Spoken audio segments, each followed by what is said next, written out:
All right, let's move on to the subtopic that we have here before we go to halftime. What did the Lions prove with the win last night over the Raiders? Zay? Um, I think the Lions are destined. I mean, they were destined for primetime games. I think a lot of people questioned the amount of primetime games they had this season. I think a lot of people were questioning if it was a fluke season, if they were just doing well. It wasn't only them; it was also Seattle. Seattle had a great season last year as well, and they were wondering if Geno and him just have fluke seasons. And then everyone has one, and then we'll see what happens next year when the tape and the film is on you. And I think Jared Goff, he's playing extremely well. I think he's playing really good football. I think he's able to incorporate everyone on the offense, not just Amase Brown. You're seeing guys like I forgot his first name, something Raymond. We're seeing Oh, Josh Reynolds in the Khalif. fold. Yeah, Keith Raymond. We're seeing Josh Khalif. Reynolds in the fold. We're seeing Sam Laporta coming as a rookie, being established in that tight end role. Kind of essentially replacing what TJ Hawkinson was for the Detroit Lions. And then you seen the running back game, David Montgomery early on. Then when he went down, you got the first round pick, Jahmyr Gibbs, running the ball. The defense is playing extremely well. So I think the Lions itself are proving that they're a staple in the NFL, not just in the NFC, but in the NFL. They're a team that plays gritty defense. They get their offense the ball, opportunities to score points, and I think they're proving to the league, to the world, that they're not no longer a stepping stone. They're no longer this team that's going to be pushed around and nothing's going to happen to you. This is a team that's ready to make some noise in the NFL. Not too sure if it's going to happen this season, but this is a team that's primed for a big breakout, and it could be relatively within these next 3 years. Yeah, I'm going to jump in here. I like the way Zay framed it, being destined for prime time because they had a lot of primetime games this year. The NFL was sipping the Kool-Aid of Detroit in that hype that I started on the show, not Lewis Reddick. All right. Stop playing with my credit, please. This guy making millions. I'm not. Okay. Give me my jurisdiction due, please. I said this back a couple years ago. Lewis Reddick, I respect you. You got great knowledge of the game. But let me hold that. Okay. Let me hold that. Anyway, yes, they were destined for prime time. I like the way how you put it because they are undefeated in prime time this year. Great take. I think for me, if I had to tell y'all what they proved to me last night, is that they aren't a fluke. They're not a fluke, and they can contend for a number one seed. And what I mean by they're not a fluke, when you look at their two losses, the two losses that they have was against good teams, Seahawks and the Ravens. Those are two of the best losses you could have, which means that they're not a fluke in the sense that they will drop a game to a bad team, right? Yes, the Chiefs had Travis Kelsey missing and all that. The Lions were supposed to win that game. Truth be told, when you were missing Kelsey and Chris Jones, oh yeah, now the game changed. The odds changed. You're supposed to go into Arrowhead despite that being the Chiefs and win that game. They did. So, the Buccaneers, they was flukes and frauds to begin with, but they won a couple games against bad teams and everybody drinking the Kool-Aid. Baker Mayfield. No. You're supposed to go on the road and win that game. They did. So the games that they're supposed to win, they are winning. Okay? They lost Amon St. Brown one game. I forgot. I think it was the Panthers they played in that game. Don't quote me on it. It might be. I think they played the Panthers, if I'm not mistaken. They lost their best wide receiver. They were down a couple men. But guess what? You're supposed to win that game at home. They won. So they're winning games they're supposed to win. And the two losses was against great teams. Now, what does that spell for them going forward? Who knows? Are they good enough to beat the Eagles? I don't know. Maybe, possibly. But they can contend for the number one seed because right now they won this division. Congratulations, Detroit. You finally won the NFC North because it's a wrap. Okay? Justin Fields is hurt. The Bears are sliding right now. Okay? Kirk Cousins is out for the year. He's done. The Vikings are done. That was the only threat that I saw in this division. They're done. Right? The Packers are sliding. They lost 4 straight games. The Lions are winning away with the North. Excuse me. They won the North. Okay? On Halloween. It's a wrap. And now they're thinking bigger picture here. They're no longer thinking, let's accomplish history by winning this division. No, we are chasing that number one seed. So they proved to me that they are good enough to beat the teams they're supposed to, and they're good enough to contend for the number one seed with the playoffs going through Ford Field. Okay. They proved all of that to y'all last night against the Raiders. Okay. Because they didn't prove that to me. So let's be fair and clear. Last week, they got smacked by Baltimore. Okay. And when they got smacked by Baltimore, that's what they proved to me. When they go against a team that got talent, then we see how minute they really are. Right? Because they're playing against the Raiders as this functional franchise, and we just finished calling them. We just heard the Raiders all the way up through the wazoo. We don't give win against their head coach, the organization, the players, Jimmy G, offensive line. We just destroyed the Raiders, all three of us. Destroyed the Raiders. And now all of a sudden the Lions prove that they're a contender? Really? When just the previous week they got smacked by Baltimore? And I mean smacked by Baltimore. It was a disgrace. They could have lost 50-0. That's how easy it was for Baltimore. Okay? And I mean easy. Now, clearly, like you said, Baltimore's one of the best teams in the league. But I don't think the Lions are, because I think they just showed us that they're not. They're not on that level. And when they played against another playoff team, division leading team, Seattle, they did lose too, right? They lost that game? Okay, yeah. And we explained the other game, Kansas City, they didn't have their players, whatever. The Lions is playing in a division where they're going to play 6 games this year for easy wins. That's how garbage this division is, okay? Garbage. Now, can they get the number 1 seed? Yeah, a lot of number 1 seeds don't do well in the playoffs. You know what we call those fake number 1 seeds? One and done. And no disrespect that people try to come at the Eagles like this last year, calling them frauds. No disrespect, cousin. But they wasn't one and done. They actually went to the Super Bowl. So that wasn't a fraudulent team because they actually went to the Super Bowl. See, a lot of fraudulent teams, when they get these great records playing in a whack division, we call them one and done in the playoffs. They get to the playoffs, home court advantage, play against a good team, they lose. That's the destiny of the Detroit Lions right now. Okay? Because I see them playing either the Cowboys, either San Francisco, maybe even Seattle again. Okay, maybe the Eagles and Dallas win the division. At their place, and those 4 teams will smack them in the mouth, and they could be the number 1 seed, one and done. Okay? All 4 of those teams will beat this team in Detroit. In Detroit, mind you, because they beat Oakland Raiders by 10 points or 13 points when we just finished calling them the dysfunctional franchise. Wow, they proved that to y'all last night? They proved nothing to me. Yeah, I gotta respectfully disagree. Clear. It's time for me to get in my flow. Okay. Yeah, get your flow. Happy Halloween. Maybe Happy it's Halloween. Maybelline, but I ain't never seen a take like that in my life, bro. Clear. Okay, I ain't never seen nothing like that in my life, bro. I mean, come on, bro. Are we watching the game? Yeah. Are we really watching the game? Yeah. It's not about the Raiders and the haters. Right. It's not about that. Okay. Baltimore? My guy, Jameer Gibbs, my guy's a stud. Okay. My guy, 152 yards on the ground, 26 carries, added 5 catches, 37 yards, a total of 189 yards, more yards than the Raiders had guards. Okay. No pun intended. Guards, Henry Ruggs, jail, correlation there. Antonio Brown. Wordplay.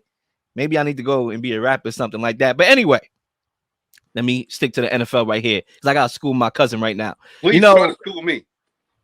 You said the 49ers, have you been watching them last couple of weeks? My God, the same way they lost to the Vikings on the road on Monday night against Kirk Cousins, who don't show up on Monday night, is the same way the Lions could beat them at home in the playoffs. Okay, let's X them out. The Cowboys. So basically, translation, what you're saying is that the Lions, right? And I'm quoting you here, not fully, but kind of, is paper tigers. Okay, so another paper tiger team and the Cowboys can go on the road and beat them. All right, got it. Cool. All right, the Eagles. Yeah, maybe the Eagles are the best team in the NFL, but outside of them, I really do feel that the Lions could win games at home in the playoffs because they're probably going to have a home game. Whether it's going to go through Ford Field, whether it's going to be one home game and they have to go on the road, whatever. I think this Lions team is not falling short. How can I say it? They are not going to not make the NFC Championship game. Now, do I have them losing? No. They're going to at least get there. Okay. That's impressive. They're going to at least get there. Now, whether or not they lose to whoever gets there to play them is up for us to find out in the future. But I do believe this Lions team is going to make the NFC Championship game this year. Right. And are we going to call them frauds after that for making the NFC Championship game? We'll see. But I think that's going to happen. I just think what they proved to me last night, and I ain't say nothing about contender. That's what they proved to me. I already called them that a while back. If you watch the tape, remember we was debating the same team, and I called them one of the best teams that could challenge the 49ers and the Eagles. Turns out I was right about the 49ers because they've been sliding. right? So that's not what this game last night proved to me. So you could try to paint that picture to Right. win your debate, What did but it it didn't prove to me. That's what you told me just now.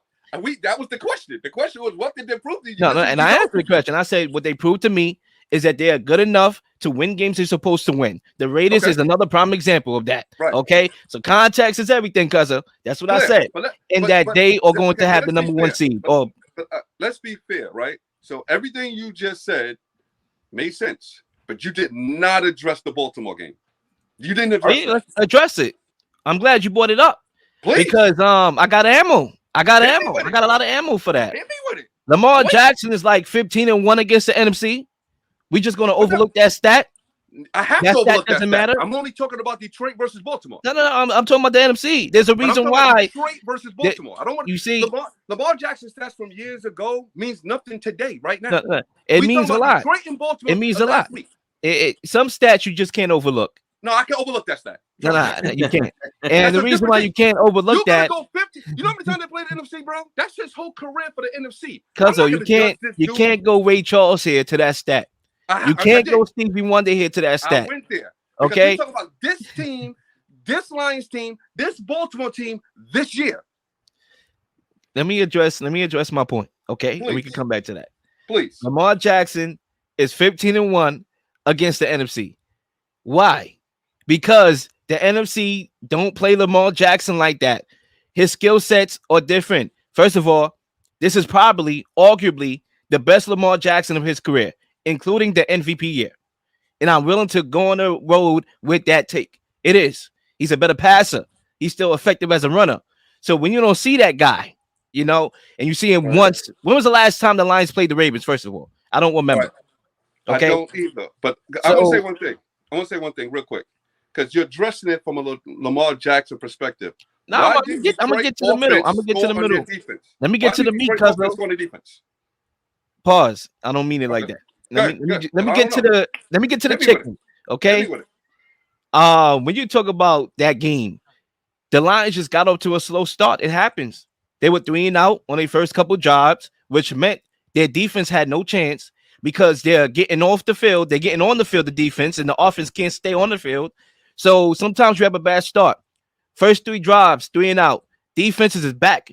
And when you're back and the Ravens are attacking you on top of that, the defense had no shot to make plays. And then Jameson Williams was dropping balls. He dropped about 3 of them. It was a bad game. They looked bad in that game, and they got the break speed off of them. I get it. But I've seen teams have bad games. The Chiefs had a bad game against the Broncos. You're not supposed to lose that game. But guess what? A lot of people are still going to pick the Chiefs to win the Super Bowl or get there. And everybody going to say, the flu. Mahomes got the flu. Really? No. Okay? No. You know how many times I record this show being sick? They look bad against the Broncos. Yes. They were supposed to win that game, but guess what? It's a bad loss. No, cousin. No, that's a bad experience. Man. Listen, sometimes you just have a bad game. It was a bad game. Do you know why when the Chiefs have a bad game, people still pick the Chiefs? Do you know why? Because we know they can win. Nobody knows Detroit can win. So pitting the Chiefs, and that's what we're going to find out come December, it's not the same thing. Detroit is a franchise and a team and a young team that got to prove it to us. So when they play against a talented team, we got to make sure they can handle their own. We know the Kansas City Chiefs can do that because we saw them win before. So that means nothing when they have a bad game. You're right. We could probably still pick Kansas City. Detroit have a bad game. It's a totally different example. I need to make sure when you on the football field with talent, you can hold your own. I didn't see that. Look, my last point here. A lot of this too, and I don't penalize teams that go through no adversity. I kind of do, but I don't. Because I'm a type of individual. I judge more based on how you handle adversity. Right? And the Ravens was adversity. They had a bad day at the office. They did not show up. They deserved to lose that game. It was a bad performance. Yes, hold everybody accountable for that loss. I get it. But how did they rebound off of that? They rebound by winning the game. Yeah, they were supposed to win this game. But when you look at it, the Raiders was a 500 team, kind of being 500. They're a 500 team, and they have the best wide receiver in football. They won that game at home. Franchise, bro. That's a dysfunctional franchise, bro. Listen, we'll find out. We'll find Then we'll out. find out. We're moving forward. I guess we'll find out about Detroit. Detroit just didn't prove nothing to me. Zay, bring us on. Last thing, I just want to comment on, Freddie, because he mentioned a few teams, the 49ers, Seahawks, Eagles, Cowboys. Freddie, you have a point. Any of those teams could beat the Lions in a game, but the thing about the Lions that I'm talking about this year is that they have the opportunity to beat them in a game as well, road or home, because each team that you mentioned has weaknesses that Detroit has strengths too. Their passing game is one of the elite passing games of the NFL. They're able to throw the ball against any defense, elite or not, and able to get to any target, whether it's their number 1 option or the number 4 option on the field. And I think, the Lions of today is more competitive than we've ever seen the Lions in recent memory. And I think when we're talking about, playoffs and going to a wild card game or divisional game, if they play the Eagles could win the game. But also, we could see a situation where the Lions win the game and it's not an upset. It's not going to be the robbery of the century, or they lost to the Lions, the Eagles are falling. It's like, no, the Lions are a serious team. They just won that game, and the team that was the most effective of that game clearly won. And I think that's what was mentioning, is that the Lions proved after even that Raiders win, even though you made great points about how they played against the Ravens, the Lions are a team to take serious, and it's not just, they're this little team to just play with or toy with or overlook. Yeah, I agree with the way how Zay put it. Listen, yes, those teams that you name have an opportunity to beat the Lions, road or home, but the Lions have an opportunity to beat those teams, and that's what they want, is a shot. Okay. So, with that being said, in closing, as we segue to halftime, okay, and I hate to go obvious, Cuzzo, but it's not 1999 anymore. Detroit, stand up. We're gonna go to halftime here. That was no. Cuzzo, you trying to end the flow? All right, go ahead. No, one quick. How the heck you gonna put that? It's not 1999 on me no more. When I said Detroit last week, okay? You went to Lamar Jackson 3 years ago, and you want to talk about it's not 1999 anymore. Let's go, bro. What I mean is, okay, you're going to win. You already won the division that you haven't won ever. Okay, this is a different Lions team, and that's what I mean. It's not 1999 anymore. They got talent. We're gonna see what they do against other talent. And ladies and gentlemen, we're gonna go to halftime here, and when we come back, we moving into the sport of boxing. Make sure you tap in. Please like and subscribe for all the up-to-date content. You've been slinging shows left and right, slinging content left and right. Please don't miss anything. If you do, like, subscribe, leave a comment, leave a question, something you may want to answer, something you may have. All ideas are great ideas. Nothing's a dumb question.